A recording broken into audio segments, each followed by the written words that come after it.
Hello दोस्तों, हमारे YouTube channel भक्ति कथा में आपका फिर से स्वागत है। आज मैं आपके लिए लेके आई हूँ अबोली पड़वा की कहानी। अगर आपको हमारी वीडियो पसंद आए तो हमारी वीडियो को लाइक करें, हमारे चैनल को सब्सक्राइब करें और वीडियो को शेयर करें। आइए इसकी विधि जान लेते हैं। आश्विन मास के शुक्ल पक्ष की पड़वा के दिन यह व्रत किया जाता है। इसे अबोली पड़वा या 8 सौभाग्यवती व्रत भी कहते हैं, क्योंकि इस दिन पूजा करने वाली बालिका या महिला बिना बोले पूजा करती है, कथा सुनती है और खाना खाती है। यह व्रत 9 वर्ष के लिए किया जाता है। इसमें 9वें वर्ष विवाह पश्चात उद्यापन करके 9 महिलाओं को खाना खिलाया जाता है और उन्हें सुहाग सामग्री दी जाती है। इस व्रत में मिट्टी के शिव पार्वती बनाकर उनकी पूजा की जाती है। 9 मीठी पूरी या 9 खाजे बनाकर चढ़ाए जाते हैं, जिन्हें बाद में ब्राह्मण को या घोरनी को दिया जाता है। आइए अबोली पड़वा की कहानी शुरू करते हैं। पुराने समय में राजा हिमाचल के 2 पुत्रियां थीं, राणादे और घोरादे। जब राणादे और घोरादे बड़ी हुई तो एक दिन राजा हिमाचल ने अपनी दोनों पुत्रियों को बुलाकर पूछा कि आप तप करोगे कि वर वरोगे।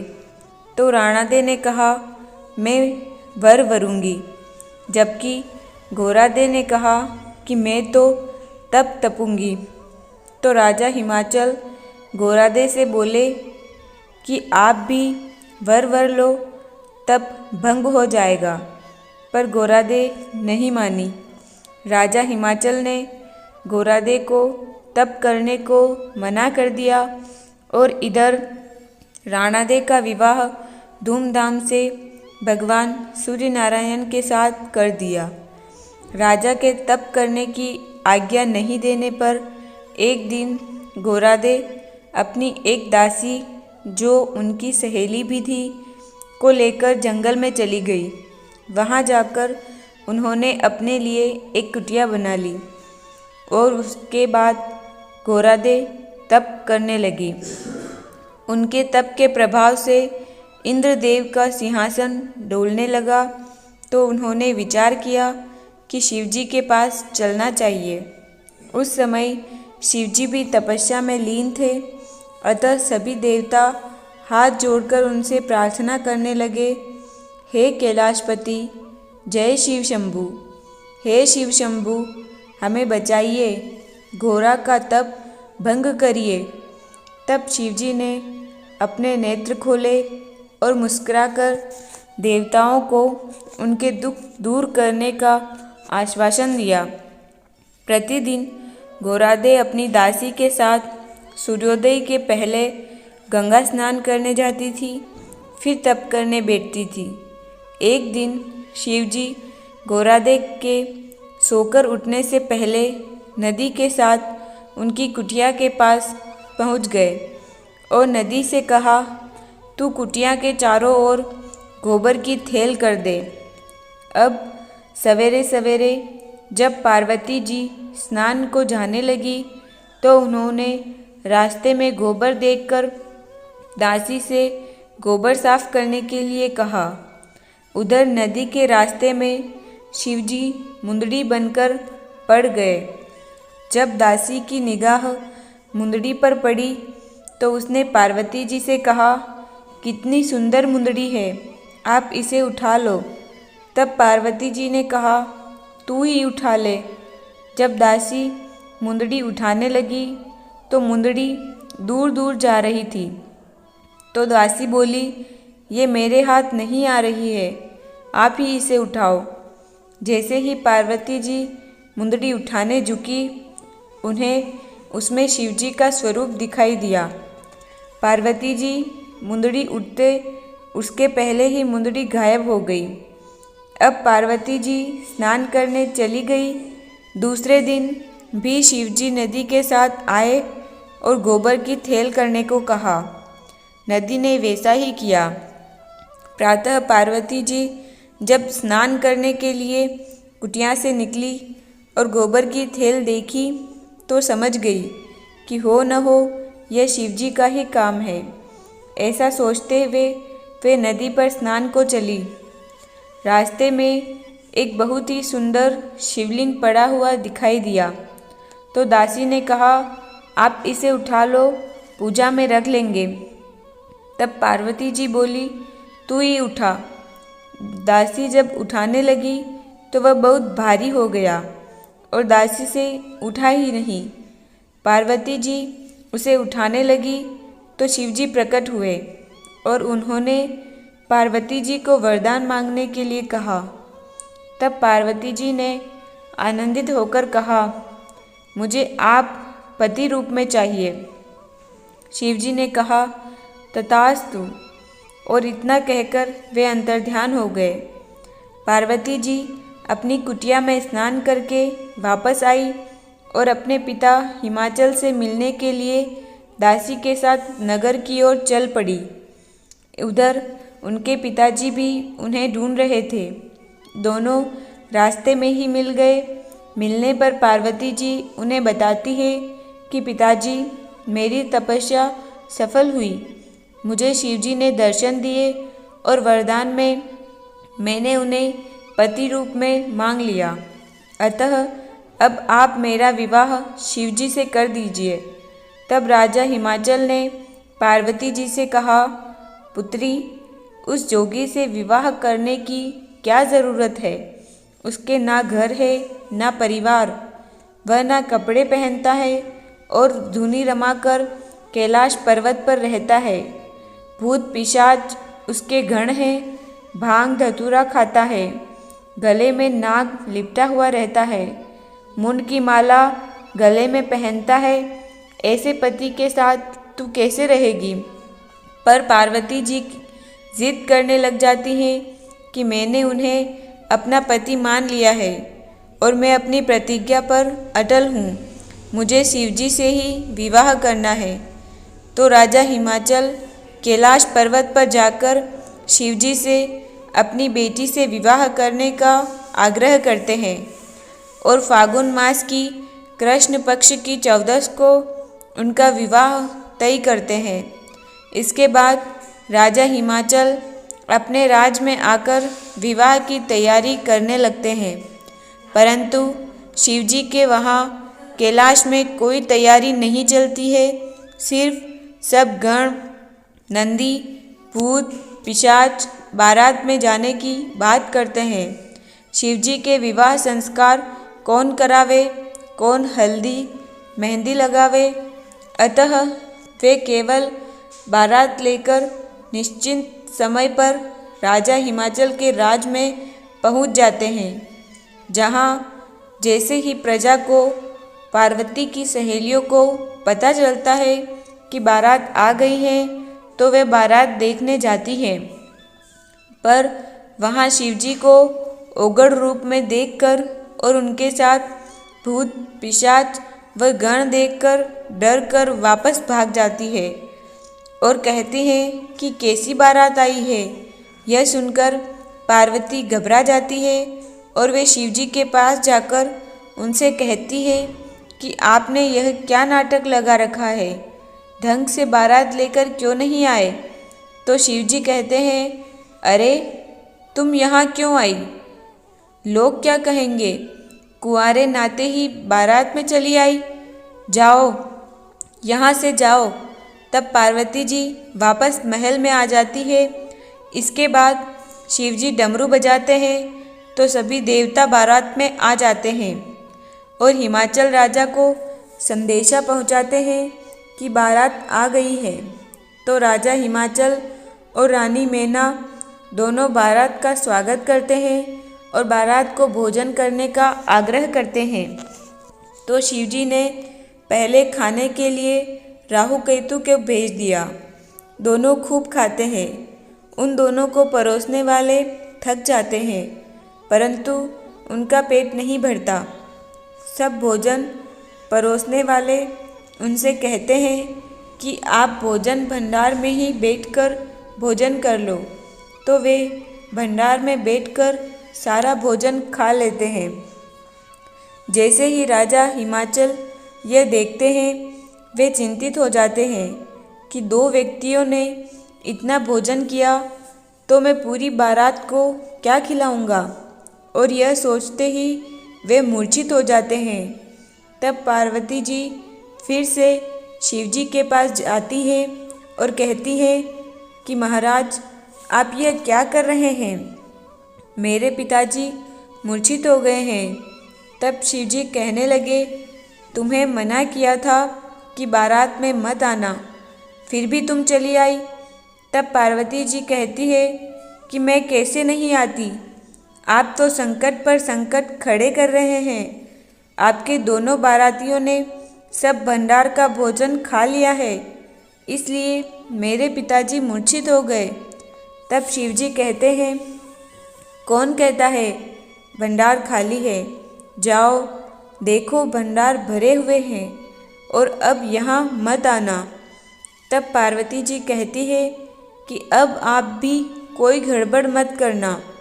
इतना कहकर पार्वती जी घर को चली जाती है और भंडार को देखती है तो वे अनेक प्रकार के व्यंजन से भरे होते हैं। तब पार्वती जी अपने पिताजी को उठाती है। पिताजी उठिए, चिंता मत कीजिए, भंडार भरे हुए हैं। यह सुनकर राजा की मूर्छा दूर हो जाती है और वे विवाह कार्य में लग जाते हैं। राजा जी ने बारात में खबर पहुंचाई कि दूल्हा तोरण पर लाओ। दूल्हे के रूप में शिव जी सज धज कर नंदी पर सवार होकर आते हैं। साथ में गंधर्व गण आदि भी नाचते झूमते आते हैं। रानी मैना उनकी आरती उतारती है और पीछे से पार्वती की सहेलियां दूल्हे को देखकर कहती है कि कितना सुंदर दूल्हा है, और ऐसा कहकर पुष्प वर्षा करती है। इसके बाद विवाह की रस्में पूरी होती है और दूल्हा दुल्हन को विदा करते हैं। अब शिवजी पार्वती जी को लेकर नंदी के साथ कैलाश जाने लगे। शिवजी नंदी पर बैठ गए और पार्वती जी पीछे पीछे पैदल चल रही थी। तो लोग देखकर कहने लगे कि कैसा पति है, अपनी पत्नी को पैदल ले जा रहा है और खुद बैल पर बैठा है। तो शिवजी खुद पैदल चलने लगे और पार्वती जी को नंदी पर बिठा दिया। तब लोग कहने लगे, कैसी पत्नी है, स्वयं तो आराम से सवारी पर जा रही है और अपने पति को पैदल ले जा रही है। तो शिवजी फिर से नंदी पर सवार हो गए और पार्वती जी पीछे पीछे चलने लगी। दोपहर हो गई तो धूप में पार्वती जी के पैर जलने लगे। तो वे शिवजी से बोली कि धूप बहुत है, पैर जल रहे हैं। तो शिवजी बोले, आप हरी धूप पर चलो। पार्वती जी हरी धूप पर चलने लगी तो धूप सूख गई। फिर प्यास लगने पर पानी पीने तालाब पर गई तो तालाब सूख गया। इसी तरह सुस्ताने के लिए पेड़ के नीचे बैठी तो पेड़ सूख गया। इस तरह चलते चलते वे काशी नगरी पहुँचे। काशी नगरी के नागरिक और राजा रानी यह समाचार सुनकर खूब खुश होते हैं। काशी की रानी स्वयं अगवानी के लिए जाने का निर्णय लेती है। वे तुरंत ही सज धज कर पूजा का थाल सजाकर ढोल वाले और गाने वालियों को लेकर शिवजी पार्वती जी को लिवाने जाती है। शिवजी पार्वती जी की जुगल जोड़ी को देखकर उनका मन आनंद से भर उठता है, परंतु वे जैसे ही पार्वती जी को टीका लगाती है वैसे ही सोने चांदी की थाली पत्थर की हो जाती है। गाने वाली के मुंह टेढ़े हो जाते हैं। यह देखकर शिवजी पार्वती जी दुखी होकर वहाँ से आगे बढ़ जाते हैं। काशी के राजा रानी और नागरिक उन्हें सीधे कैलाश पर्वत के लिए रवाना कर देते हैं। इस तरह शिवजी पार्वती जी को लेकर कैलाश पर आ गए। अब जब खाने का समय होता तो आकाश से कैलाश पर रोज 3 पनवाड़े उतरते, एक शिवजी का, एक पार्वती जी का, एक नंदी का। शिवजी का और नंदी का दोनों आराम से अपना खा लेते हैं, परंतु जैसे ही पार्वती जी खाना खाने बैठती तो उनकी पत्तल में कीड़े चलने लग जाते। इस तरह कई दिन बीत गए। एक दिन उनके पिता राजा हिमाचल उन्हें लेने आए तो उन्होंने देखा कि उस दिन 4 पनवाड़े आकाश से उतरे। तो शिवजी, राजा हिमाचल और नंदिन ने 3 पनवाड़े से खाना खा लिया, परंतु पार्वती जी जैसे ही जीमने बैठी उनकी पत्तल में कीड़े चलने लग गए। राजा हिमाचल यह देखकर बहुत दुखी हुए। अब पार्वती जी को लेकर हिमाचल राजा अपने घर आ गए। वहाँ पर राणा देवी भी आई हुई थी। जब दोनों बहनें साथ में एक ही थाली में जीमने लगी तो एक ही पत्तल में राणा देवी की तरफ खाना अच्छा था और घोरा देवी की तरफ खाने में कीड़े चलने लग गए। तो राणा देवी ने पूछा कि बहन यह क्या? तो पार्वती जी बोली कि मुझे तो ऐसे ही 12 महीने हो गए। तब राणा देवी ने कहा कि बहन तू मेरे साथ चल, तेरे जियाजी इसका इलाज बताएंगे। और राणा देवी पार्वती जी को लेकर अपने साथ अपने घर आ गई। अगले दिन जब सूर्य नारायण भगवान अपना रथ लेकर पृथ्वी पर जाने लगे तो पार्वती जी ने उनके रथ का पाया पकड़ लिया। तो सूर्य नारायण भगवान बोले कि कौन दुष्ट पापी जिसने मेरे रथ का पाया पकड़ लिया, मुझे जाने दो, दुनिया मेरा इंतज़ार कर रही है। पार्वती जी बोली कि मैं पार्वती हूँ, मैं साल भर से जीमने बैठती हूँ तो पत्तल में कीड़े चलने लग जाते हैं। तब सूर्य नारायण भगवान उन्हें एक मुट्ठी जौ और काले तिल लाने को कहते हैं। अगले दिन जब पार्वती जी जौ और काले तिल लेकर उनके पास पहुँचती है तो वे उनके सिर पर जौ और तिल रखते हैं तो देखते हैं कि सारे तिल जौ बिखर जाते हैं। तब सूर्य नारायण भगवान कहते हैं कि आपने जो भी व्रत किए या तो वे अधूरे किए या व्रत करके उनका उद्यापन विधि विधान से नहीं किया, इसलिए आपकी पत्तल में कीड़े चलते हैं। अब आपको आषाढ़ आते ही अलूने सोमवार फिर राधाष्टमी का फल पाँचे का व्रत करो। उसके बाद संजा बनाओ, उसको विसर्जित करके दुमड़ा उजमो। फिर नवरात्रा की पूजा करो, अबोली पड़वा, तुलसी बेवड़ा जैसे व्रत विधि पूर्वक करो तो आपके पत्तल में कीड़े नहीं चलेंगे। पार्वती जी वापस अपने पिता के यहाँ आकर विधि पूर्वक सारे साल भर के व्रत करती है। अलूने सोमवार करती है, संजा बनाती है, फल पाँचे का व्रत करती है, दुमड़ा उजमती है। नवरात्रि आती है तो नवरात्रा के व्रत रखती है। पड़वा के दिन अबोली पड़वा का व्रत रखती है। इस दिन 108 घड़े से स्नान किया जाता है। तो दासी जब पानी लाती है तो 107 घड़े तो वह ले आती है, पर 108वां घड़ा उससे नहीं उठता है। उसे वह किसी से उठाना भी नहीं था। शिवजी ठोकरा बनकर रास्ते में लेट जाते हैं। वह उससे पूछते हैं कि मैं उठवा दूँ क्या? तो दासी मना कर देती है। तब वह अपना चिमटा लगाकर उसका घड़ा उठवा देते हैं, पर चुपके से घड़े में अपनी मुंदड़ी डाल देते हैं। पार्वती जी जैसे ही उस घड़े से नहाती है तो उन्हें वह मुंदड़ी दिखाई देती है। वह दासी को बुलाकर पूछती है तो दासी कहती है, मैंने 107 घड़े तो किसी से नहीं उठाए थे, पर 108वां घड़ा उठ ही नहीं रहा था। तो एक बूढ़े बाबा ने अपना चिमटे से मेरा घड़ा उठवाने के लिए टेका लगाया था। तब पार्वती जी अपनी माँ से कहती हैं कि माँ, आपके जमाई आए हुए हैं। तब राजा हिमाचल उन्हें सम्मान से लेकर आते हैं और फिर शिवजी और पार्वती जी से मिलकर अबोली पड़वा का व्रत विधि विधान से पूरा करते हैं और उसके बाद दूसरे दिन वे वहाँ से विदा लेते हैं और कैलाश पर जाने के लिए निकलते हैं। तब पार्वती जी कहती है, हम उसी रास्ते से वापस चलेंगे जिस रास्ते से शादी के बाद गए थे। चलते चलते रास्ते में धूप लगी तो पार्वती जी उसी सूखी धूप पर चलती है तो धूप वापस हरी हो जाती है। प्यास लगने पर पुनः उसी तालाब पर पहुंची और पानी पीने लगी तो तालाब भी लबालब भर गया। आगे चले तो वह पेड़ आया। पार्वती जी ने वहाँ पेड़ के नीचे जाकर सुस्ताने लगी तो पेड़ भी हरा भरा हो गया।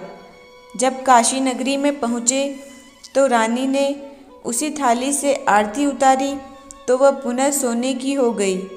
गाने वालियों के मुंह सीधे हो गए और घोरादे ने वहाँ आई सभी महिलाओं को सुहाग बांटा और पुत्रवती होने का आशीर्वाद दिया। तो सभी महिलाओं का सुहाग अमर हुए, वे पुत्रवान हुई। उसके बाद शिव पार्वती जी कैलाश पर सुखपूर्वक रहने लगे। तभी से महिलाएं अपने सुहाग के लिए और पुत्रवती होने के लिए अबोली पड़वा का व्रत करने लगी। कथा अधूरी हो तो पूरी कर जो, पूरी हो तो मान कर जो। ओम नमः शिवाय।